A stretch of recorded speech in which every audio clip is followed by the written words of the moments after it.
এখন যদি মারা যান কি জবাব দিবেন? এই চেহারাটা আমার মালিককে কিভাবে দেখাবেন? আল্লাহু আকবার বলেন না।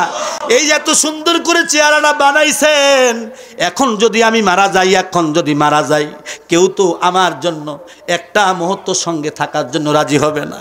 এত কষ্ট করে এই মাথার গাম পায়ে পালাইছেন, রাত্রে জাগ্রত করে রোদে পুরে বৃষ্টি ভিজে টাকা কামাই করে যে ঘর বিল্ডিং নির্মাণ করেছেন ক্ষণস্থায়ী জিন্দেগির জন্য, কেউ তো আপনাকে একটা মুহূর্তের জন্য ওই বিল্ডিংয়ে জায়গা দিবে না। মরতে দেরি আপনার কলিজা টুকরা সন্তান বলে বাবাকে বাইর কর, প্রাণের স্ত্রী বলবে ঘর থেকে বাইর কর, এখানে তো জায়গা দিবেই না। আহারে কত কষ্ট করে বাবা এই সম্পদ অর্জন করেছেন, এই সম্পদ এখন বাবা আমাদের থেকে বিদায় হয়ে চলে গেল, একটা মুহূর্তের জন্য আমার সন্তানেরা আমাকে রাখলো না, আমি এত কিছু কার জন্য করলাম। এই মুহূর্তে যদি আমাদের মরণ হয়, আর যেই কাজ নিয়ে আমি আপনি আসছি আর কাজের হিসাব মিলাই নাই, আমি আল্লাহর কাছে কিভাবে আমার এই চেহারাটা দেখাবো, কিভাবে আমার আল্লাহর কাছে চেহারাটা দেখাবো? একটু মনটাকে বুঝান বাবা, আপনাদের হাতে পায়ে ধরে বলি, একটু মনটার দিকে তাকিয়ে চোখটা বন্ধ করে একটা মিনিট চিন্তা করেন।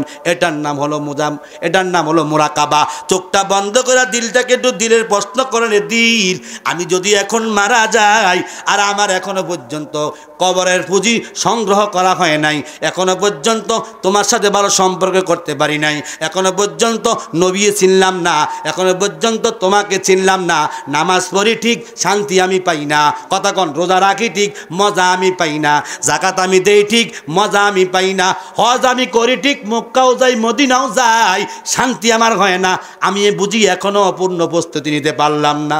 দিলটা কি বুঝাইয়া বলো কেমনে, কিভাবে ডাকলে, কিভাবে তোমাকে স্মরণ করলে আমি নিজেকে তৈরি করতে পারি? এজন্য দিলটার দিকে একটু তাকান। এই মুহূর্তে যদি আজরাইল চলে আসে, কিভাবে হাসরের ময়দানে আল্লাহর কাছে চেহারা দেখাইবা? ও যুবক, তুমি নামাজ ছেড়ে দাও। মুয়াজ্জিন এশার সময় একবার ডাকছে, আল্লাহর দিকে 5 বার ডাকে, কেমন করে তুমি আল্লাহর হুকুম থেকে সরে যাও? এটা কষ্টের কিছু না, কোনো কাজ আল্লাহ তাআলা আমাদের জন্য কষ্ট হিসেবে চাপাইয়া দেন নাই, বরং সহনীয় গ্রহণীয়, আমাদের জন্য যা প্রয়োজন, আমাদের জন্য যা উপযুক্ত, আল্লাহ তাআলা পরিপূর্ণভাবে তাই দিয়েছেন। কোন ঠিক কিনা? কিভাবে আল্লাহকে দাসত্ব পোষণ করবেন, কিভাবে আল্লাহ তাআলাকে চিনবেন, আর কিভাবে আল্লাহ হুকুমগুলো মানবেন, কেন আল্লাহ আমাকে পাঠাইছেন, এটার সর্বপ্রথম যে খবরগুলো কোথায় আছে বলেন দেখি? কোরআনুল কারীমে।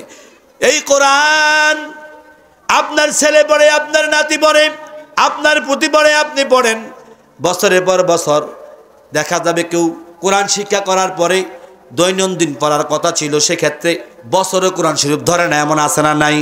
বাজান, কোরআন শরীফের সাথে সম্পর্ক রাখতে হবে।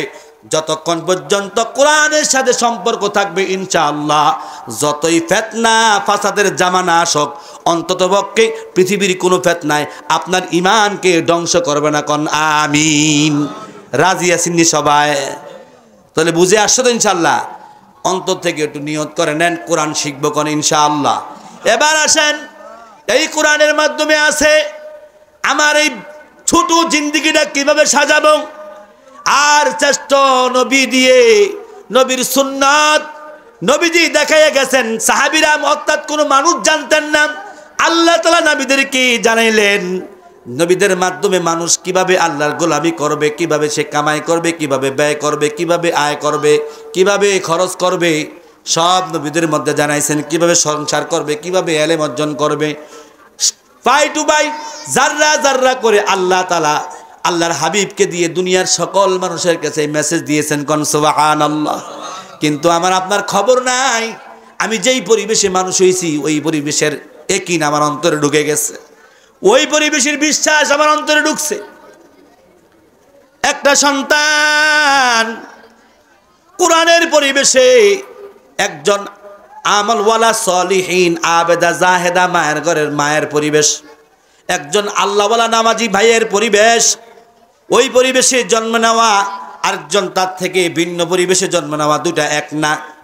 বাজান, পরিবেশে ধাপে ধাপে আমরা আমাদের ইয়াকিনকে এমন জায়গায় বিলীন করে দিয়েছি, প্রকৃত কোরআনের কাছে কোরআনের নূর না পাওয়ার কারণে আজকে তার থেকে দূরে সরে গেছি। এই নূর মওত পর্যন্ত আপনার সঙ্গে থাকবে, কবরও থাকবে, হাসরও থাকবে, মিজানে ফুলসিরাতে থাকবে। সুবহানাল্লাহ। এজন্য কোরআনের পক্ষে থাকার জন্য সকলকে আমি একটু ভার ভেবে চিন্তে করে খেয়াল দেওয়ার জন্য বলছি, কোরআনের পক্ষে আমাদের থাকা লাগবে কি লাগবে না? কোরআন আমাদের প্রয়োজন আছে না নাই? নবীজির সুন্নত প্রয়োজন আছে না নাই? এই জন্য আল্লাহ তাআলা আমাদের বানাইছেন। আল্লাহ তাআলা শুধু একটা সেজদা দিলে এত খুশি হয়। আল্লাহকে চিনা যদি কেউ একটা সেজদা দেয়, আল্লাহ তাআলা এত খুশি হন।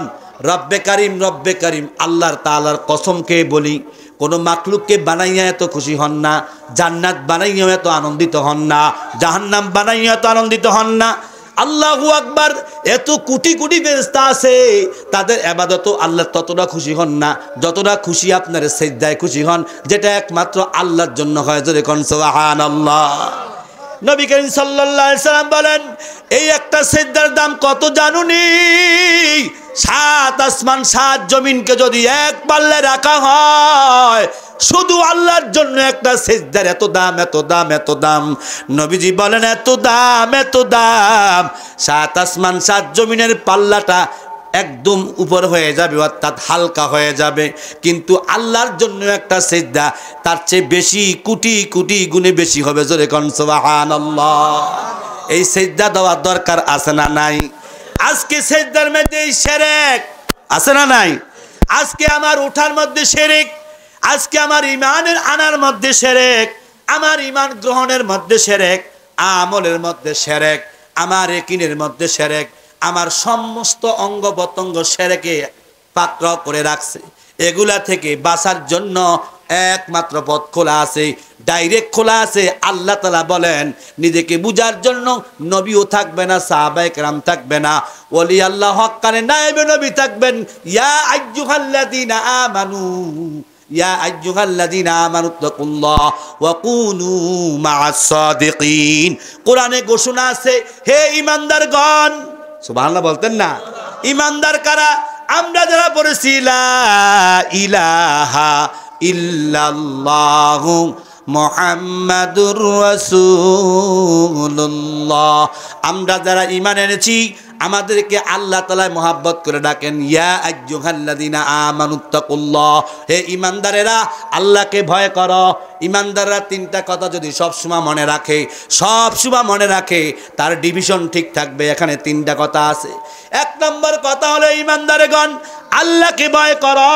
কেন আল্লাহকে ভয় করবা? আল্লাহ তাআলা কোরআনে বিভিন্ন জায়গায় বিভিন্ন প্রেক্ষাপটে বারবার আল্লাহ তাআলা স্মরণ করাইছেন।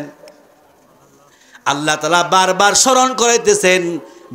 স্মরণ করাইতেছেন নিয়ামত কি পরিমাণ দিয়েছেন, কি পরিমাণ নিয়ামত আল্লাহ দিলেন, কি পরিমাণ দয়া আল্লাহ করেছেন, কি পরিমাণ সাহায্য আল্লাহ তাআলা করছেন। ঠিক না বেঠিক? আহারে, দুনিয়ার কোনো মাখলুক তার এত দয়া করতে পারে না। চলে কোন সুবহানাল্লাহ। দয়ার শেষ নাই, মায়ারও শেষ নাই। রহমাতুল লিল আলামিন দিয়া কত দয়া করছেন। এত আল্লাহ তাআলা সবচেয়ে বেশি নবী করিম সাল্লাল্লাহু আলাইহি সাল্লাম বলেছেন, আমার উম্মতের মতন মহাব্বত আল্লাহ তাআলা পূর্বের কোন নবীর উম্মতকে মহাব্বত করেন না। জোরে কোন সুবহানাল্লাহ, আরো জোরে কোন না সুবহানাল্লাহ। আমার উম্মতকে আল্লাহ যেই পরিমাণ মহব্বত করেছেন, আরো 100 লক্ষ নবী আলাইহিস সালাম ছিলেন, তাদেরও উম্মত ছিল, আল্লাহ তাদেরকে এত মহব্বত করেন নাই। তাহলে কি পরিমাণ নিয়ামত, কি পরিমাণ দয়া আল্লাহ করেছেন, আল্লাহু আকবার, শেষ করা যাবে না। এজন্য আল্লাহ তাআলা বারবার বুঝাইতেছেন, ইয়া আইয়ুহাল্লাযীনা আমানুত্তাকুল্লাহ, হে ঈমানদারগণ আল্লাহকে ভয় করো। ওয়া কুনু মা'আস সাদিকিন, সত্যবাদীদের অন্তর্ভুক্ত হও। হক উলামায়ে কেরামদের সাথে সম্পর্ক রাখো, তাদের সহিহ কোরআন হাদিসের দিক নির্দেশনা অনুযায়ী তুমি জীবন গড়ো। ইনশাআল্লাহ মরণ পর্যন্ত পথভ্রষ্ট হবে না। জোরে কোন সুবহানাল্লাহ। কে বলেন? আমি বানানো কথা বলি না, কে বলেন? এই যুবক, তোমার জীবন ধ্বংস হয়ে গেছে।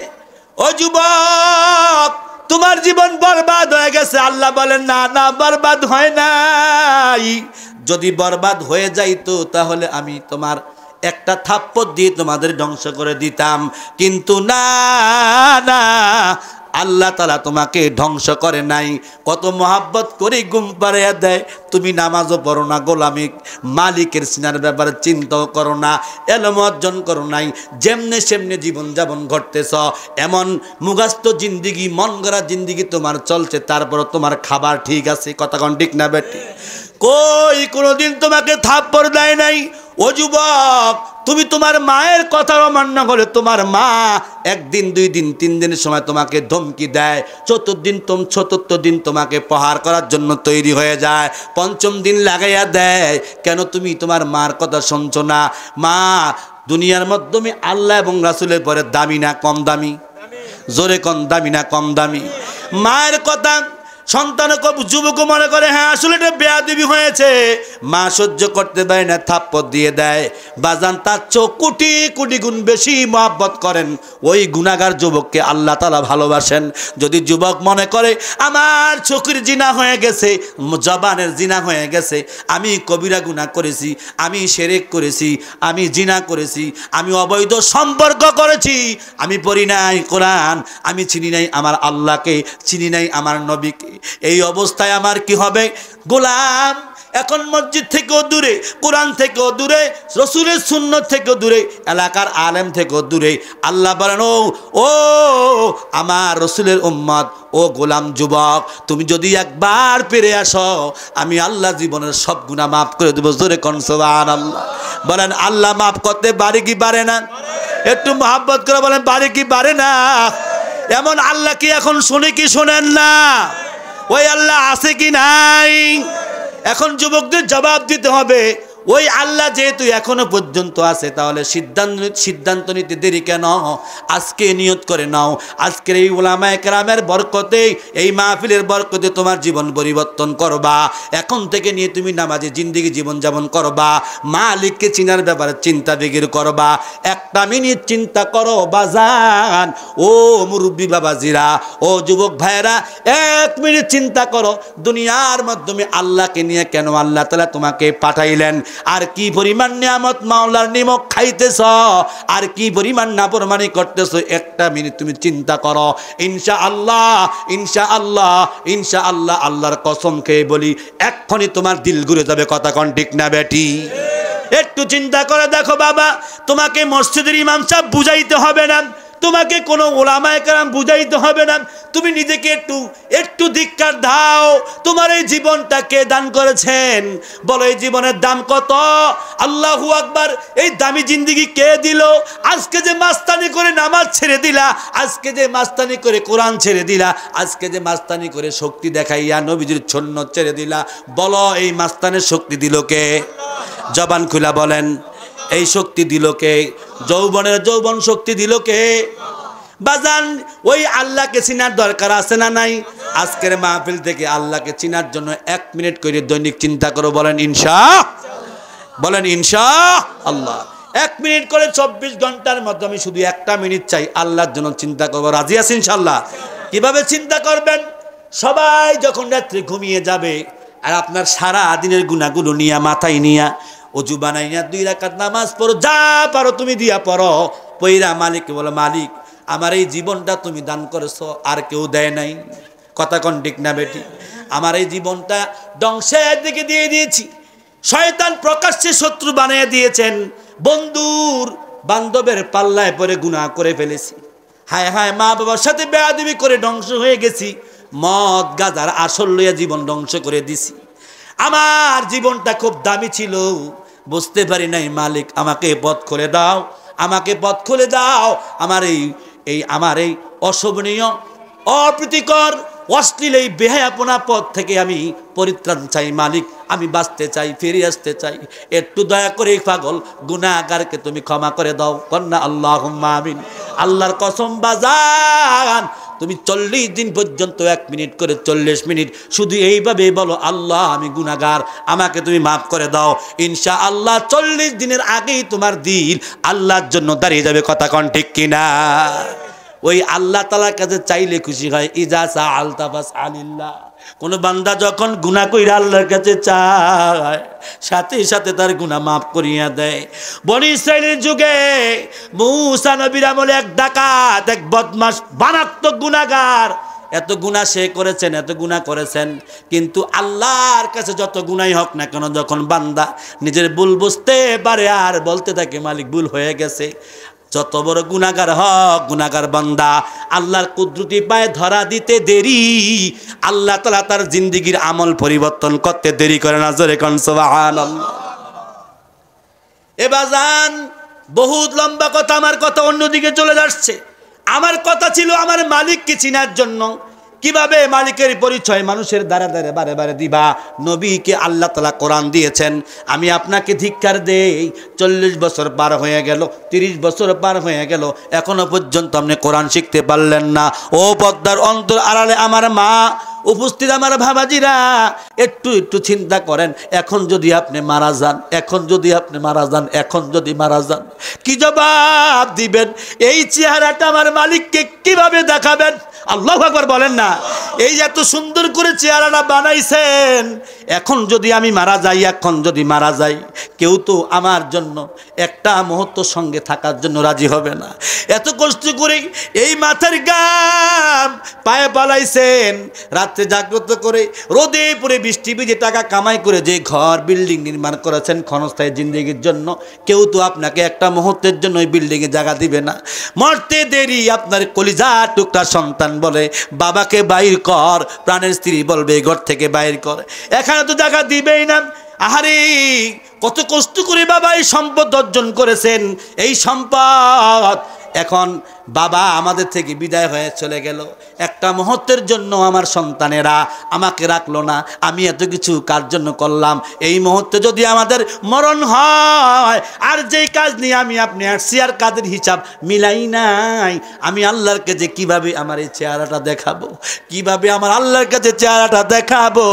একটু মনটাকে বুঝান বাবা, আপনাদের হাতে পায়ে ধরে বলি, একটু মনটার দিকে তাকিয়ে চোখটা বন্ধ করে 1 মিনিট চিন্তা করেন। এটার নাম হলো এটার নাম হলো মুরাকাবা। চোখটা বন্ধ করে দিলটাকে একটু দিলের প্রশ্ন করেন, দিল, আমি যদি এখন মারা যাই আর আমার এখনো পর্যন্ত কবরের পুঁজি সংগ্রহ করা হয় নাই, এখনো পর্যন্ত তোমার সাথে ভালো সম্পর্ক করতে পারি নাই, এখনো পর্যন্ত নবী চিনলাম না, এখনো পর্যন্ত তোমাকে চিনলাম না, নামাজ পড়ি ঠিক শান্তি আমি পাই না, কথা কন, রোজা রাখি ঠিক মজা আমি পাই না, যাকাত আমি দেই ঠিক মজা আমি পাই না, হজ আমি করি ঠিক, মক্কাও যাই মদিনাও যাই, শান্তি আমার হয় না, আমি বুঝি এখনো অপূর্ণ প্রস্তুতি নিতে পারলাম না।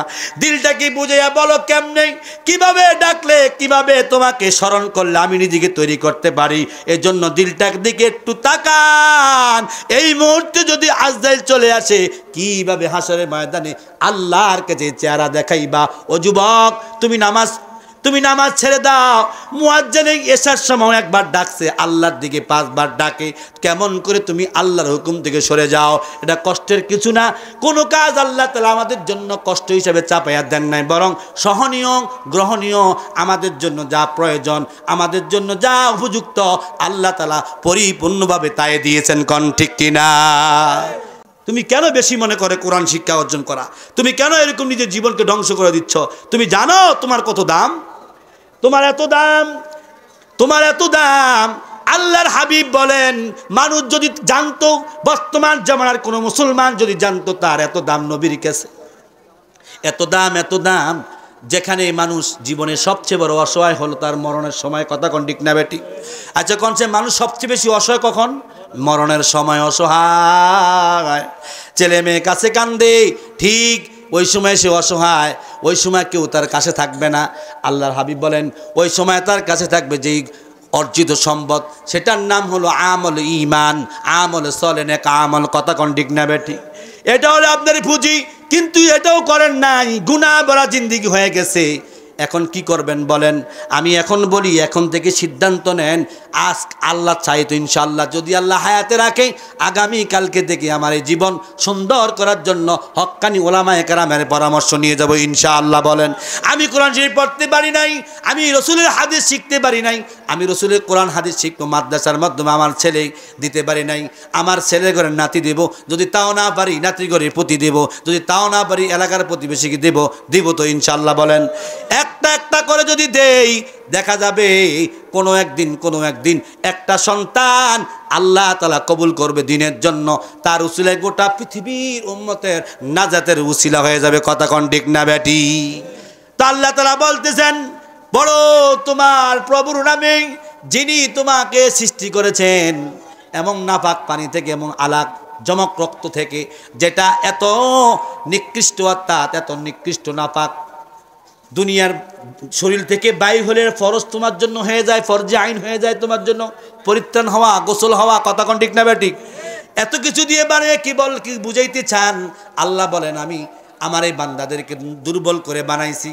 ওয়াখলিকাল ইনসানা দাইফা, দুর্বল করে বানাইবার একটাই মাত্র কারণ নবী করিম সাল্লাল্লাহু আলাইহি সাল্লাম বলেন, একটাই মাত্র কারণ, আল্লাহ তাআলা যাকে দুর্বল করে বানাইয়া উচ্চ মাকাম দান করতে চান, আল্লাহ তাআলা বুঝাইতে চান, আল্লাহ তাআলা দয়ার সাগর, কি পরিমাণ দয়া আল্লাহ তাআলা মানুষকে করতে চান, সেই পরিমাণ দয়ার বিকাশ ঘটাইবার জন্য যুগে যুগে আল্লাহ তাআলা নবী রাসূল পাঠাইয়া, যুগে যুগে হক্কানে ওলামায়ে কেরাম পাঠাইয়া আল্লাহ তাআলা তার কুদরতকে প্রকাশ করতেছে। জোরে কোন সুবহানাল্লাহ, লিল্লাহি তাকবীর।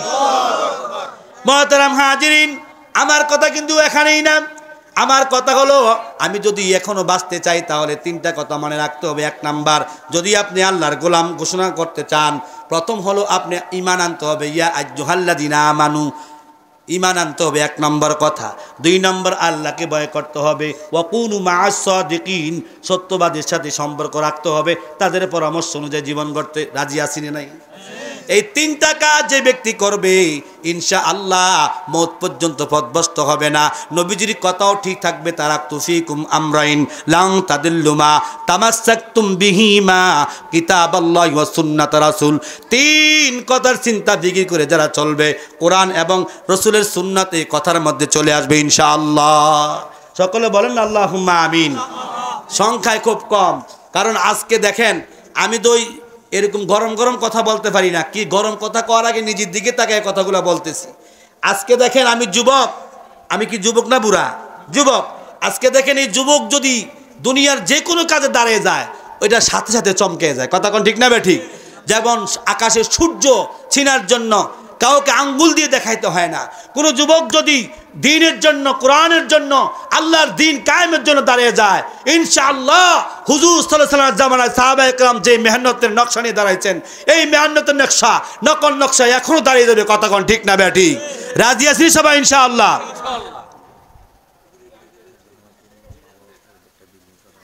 আলহামদুলিল্লাহ, মারহাবা কন্যা। আমি আসতেছি ওই জায়গার মাধ্যমে। আজকে আমার কথাগুলো পরিচিত কথা, কিন্তু যাওয়ার আগে একটা রহমতের গুরুত্বপূর্ণ কথা রেখে দিচ্ছি। সেটা কি শোনেন, সেই কথাটা আমি পরে বলবো। আগে বলছি, যেই জায়গার মাধ্যমে মসজিদ হয়, যে জায়গা বলে মাদ্রাসা হয়, এটার দাম বাড়ে না কমে? যে গ্রামের মধ্যে মাদ্রাসা আছে তাদের দাম বাড়ে না কমে? যে জায়গা, যে গ্রামের মসজিদ আছে ওই গ্রামের দাম বাড়ে না কমে? কেমন বাড়ে কেমন কমে শোনেন। হাসরের ময়দানে সবাই জানি হাসরের ময়দান সত্য হবে, কায়েম হবে। হাসরের ময়দানে এই মসজিদ আপনার পক্ষে সাক্ষী দিবে। কারা কারা মসজিদের সাক্ষী সুপারিশ পাইতে চান? হাত উঠান। লিল্লাহে তাকবীর। এত আস্তে কয়, জোরে বলেন লিল্লাহে তাকবীর। হাসরের ময়দানে যেখানে কারো সাহায্য চলবে না, এই মসজিদ আপনার পক্ষে সাক্ষী দিবে। এই মসজিদ সুপারিশ পাওয়ার জন্য যারা যারা পাইতে চাও, আমি বলি আল্লাহ রসুলের বাসায়, আল্লাহ তাআলার বাসায় ভালো ভালো করে, অর্থাৎ ভালো ভালো করে মনোযোগ দিয়ে শোনো, বেশি বেশি করে মসজিদের সাথে সম্পর্ক করো। 5 ওয়াক্ত নামাজ জমাতে, ফরজ নামাজের জন্য মসজিদে যাও। সুন্নত নফল যদি বাড়ির পরিবেশ, নামাজের পরিবেশ হয়, ওই ঘরের মাধ্যমে পড়তে পারো। সুতরাং মসজিদের সম্পর্ক করো। হাসরের ময়দানে মসজিদ তোমার জন্য সুপারিশ করবে, হাসরের ময়দানে তোমার জন্য সুপারিশ করবে। পৃথিবী যখন ধ্বংস হয়ে যাবে, আল্লাহু আকবার, সকল সকল কিছু যখন ধ্বংস হয়ে যাবে, এই মসজিদগুলো সবার পরে ধ্বংস হবে, এগুলো ধ্বংস হবে না। জোরে কোন সুবহানাল্লাহ। আপনার এই দুনিয়াতে আল্লাহর দেওয়া নেয়ামত, আল্লাহর দেওয়া উপার্জন টাকা দিয়ে মসজিদ নির্মাণ করছেন। আপনার মসজিদে যেই পরিমাণ হায়াত আছে তার হায়াত আমার আপনার নাই। কথা কোন ঠিক না বেঠিক? আপনার দাদাই মসজিদ বানাইছে, এখন আপনি বানাইছেন, আপনার ছেলে বানাইতেছে, সহযোগিতা করতে করতে বড় করতেছে, ঠিক না বেঠিক? সবাই চলে যাচ্ছে, কিন্তু মসজিদ মাদ্রাসা রয়েছে, এটা গ্যারান্টি কিয়ামত পর্যন্ত। জোরে কোন সুবহানাল্লাহ। এই মসজিদের মাধ্যমে যারা সম্পর্ক রাখেন, জিবরাইল আলাইহিস সালামকে আল্লাহ তাআলা হুকুম দিবে, যাও জিবরাইল সারা দুনিয়ার মসজিদগুলো একত্রিত করে নাও। আল্লাহু আকবার। মসজিদগুলোর জমিনগুলো যখন তুলে নেওয়ার জন্য আল্লাহ তাআলা আদেশ করবেন, জিবরাইল সালাম সারা পৃথিবীর জলস্থলে যেখানে মসজিদ হয়েছে মসজিদগুলো সংগ্রহ করার জন্য হাজির হয়ে যাবে। আল্লাহর কুদরত, এই মসজিদের জবান খুলে যাবে। মসজিদ বলবে, না না, আমরা একা যাব না, আমাদেরকে যারা জীবিত করেছে, দেখাশোনা করেছে, আমাদেরকে যারা আবাদ করেছে, তাদেরকে ছাড়া আমরা জান্নাতে যাব না। জোরে কোন সুবহানাল্লাহ। সবার আগে তো কাবাকে নেওয়ার জন্য আসবে, কিন্তু যখন কাবাকে নেওয়ার জন্য আসবে, কাবাও যাইতে চাইবে না। কাবা বলবে, আমি যাব না। আমাকে নির্মাণ করার পরে কিছু পরিত্যক্ত পাথর ছিল, পাথরগুলো ইব্রাহিম আলাইহিস সালাম ছিটা দিয়েছেন। আপনি আল্লাহর হুকুমে এই পাথরগুলো ছোট বানাইয়া সারা পৃথিবীর মধ্যে ছিটিয়ে ফেলেছেন। যেখানে যেখানে পাথরগুলি পড়েছে সেখানে একটা মসজিদ হয়েছে। জোরে কোন সুবহানাল্লাহ। যেখানে যেখানে পাথর পড়েছে সেখানে সেখানে একটা মসজিদ হয়েছে। কোন সুবহানাল্লাহ। যতক্ষণ পর্যন্ত এই মসজিদগুলো কায়েম না হবে ততক্ষণ পর্যন্ত কিয়ামত হবে না। জোরে কোন সুবহানাল্লাহ। দেখেন না, অমুক জায়গায় মসজিদ হয় না, মসজিদ হইতেছে। কথা কোন ঠিক না বেটি? বাজারে এক মসজিদেও একটা ইটের কণা, ওই পাথরের কণা পড়েছে, বিশ্বাস হয়? ইব্রাহিম আলাইহিস সালাম, লম্বা হিস্টোরি এর মধ্যে যাচ্ছি না। ইব্রাহিম আলাইহিস সালাম এই পাথরগুলো যখন ছিটা দিলেন, পরিত্যক্ত কাজ করার পরে যখন ছিটা দিলেন, জিব্রাইল সারা পৃথিবী ছিটিয়ে দিলেন, এগুলা মসজিদে পরিণত হয়েছে। আবার জিব্রাইল কাবাকে নেওয়ার জন্য আসলে যখন চিৎকার দিবে, কাবা যাওয়ার জন্য একটা চিৎকার দিবে, না না আমি যাব না, আমাকে পরিত্যক্ত পাথরগুলো কই সারা পৃথিবী থেকে আমাকে বছর ঘুরে ঘুরে তাওয়াফ করতে, সারা পৃথিবী থেকে আমাকে তাওয়াফ করেছে, কিন্তু আমার যে একটা অংশ আজকে অনেক দীর্ঘদিন ধরে আমার থেকে জুদা হয়ে গেছে, ওই অংশকে একত্রিত করা ছাড়া, ওই অংশকে আনা ছাড়া আমি কাবা আল্লাহর আরশ আজিমে যাব না। জোরে কোন সুবহানাল্লাহ। কাবার জবান খুলে দিলেন কে? এই দৃশ্যটা আল্লাহ দেখে কি দেখে না? আবার জিবরিল আল্লাহর কাছে গেলেন, আল্লাহু আকবার বলেন, যে বলতেছে, মালিক, কাবা জবান খুলে বলে কাবা আসতে চায় না, তার পরিত্যক্ত পাথরগুলো আনার জন্য বলেন। আল্লাহ বলেন, যাও যাও পরিত্যক্ত পাথরগুলো নিয়ে আসো।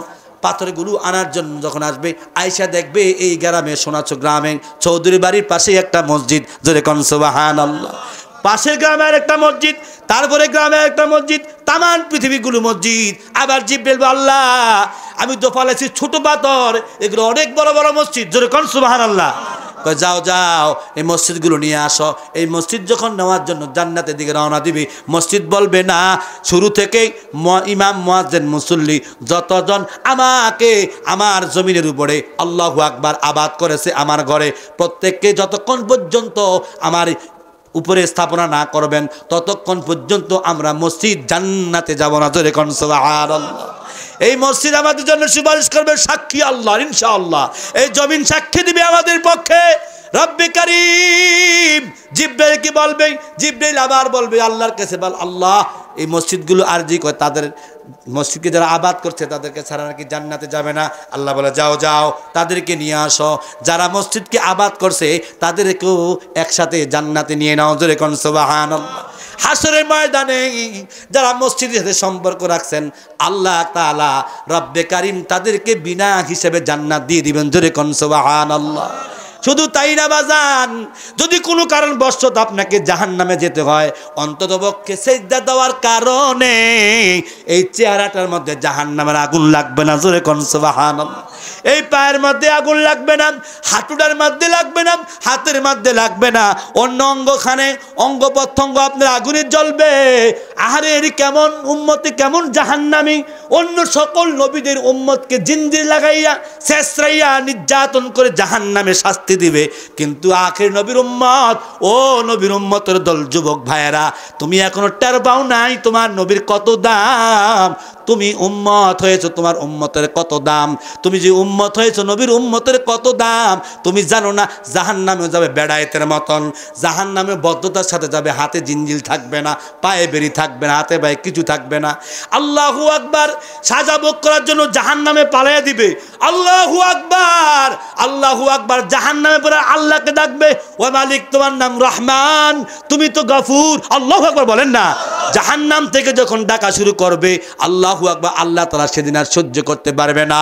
আল্লাহ তাআলা ডাক দিয়ে বলে, এ মালিক, জাহান্নামের সর্দার ফেরেশতাকে ডাকবে, এই জান্নাতের জাহান্নামের মালিক ফেরেশতা, জাহান্নামের মধ্যে পড়ে কে আমার নামটা নিয়েছে?